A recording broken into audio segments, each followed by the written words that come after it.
Badia, notre correspondante. Nous sommes à Mathias-Sédié, rattaché à la commune de Fass-Ngom. Ici, toute la population s'adonne à l'agriculture. Mantanidier a cultivé 17 hectares d'arachides. La récolte terminée, ce grand producteur accueille la campagne de commercialisation d'arachides avec satisfaction. Nous attendions avec impatience le démarrage de la campagne de commercialisation de l'arachide. Nous avons fait une bonne campagne d'hivernage et nous rendons grâce à Dieu malgré quelques difficultés rencontrées. Vous avez vu tous ces sacs d'arachide stockés à la maison. C'est d'excellents résultats enregistrés grâce à l'appui de l'État.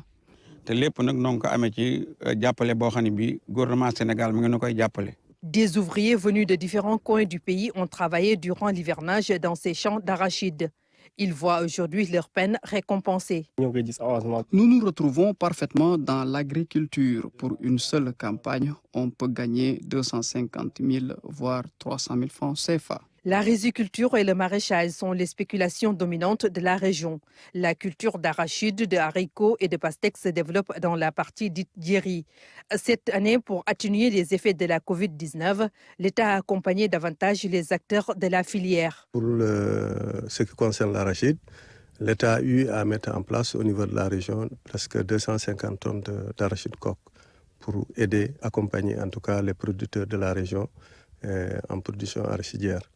C'est vrai que Saint-Louis n'est pas trop arachide comme les autres régions, mais cette année, avec la situation de la pluviométrie, nous avons eu quand même à faire de très bons résultats quand même en matière d'embravure. Le département de Saint-Louis à lui seul a bénéficié d'une mise en place presque de 100 tonnes d'arachide. Donc c'est à l'image en tout cas de ce qu'on a vu aujourd'hui ici avec ce producteur. Nous espérons que la commercialisation va se porter dans de très bonnes conditions. Les producteurs se battent pour le renforcement de la filière par l'irrigation dans le Wallo. L'ISRA de Saint-Louis, où se fait la reconstruction de capital semencier, mène des recherches en liaison avec celui de Bambey sur les variétés les mieux adaptées à la zone.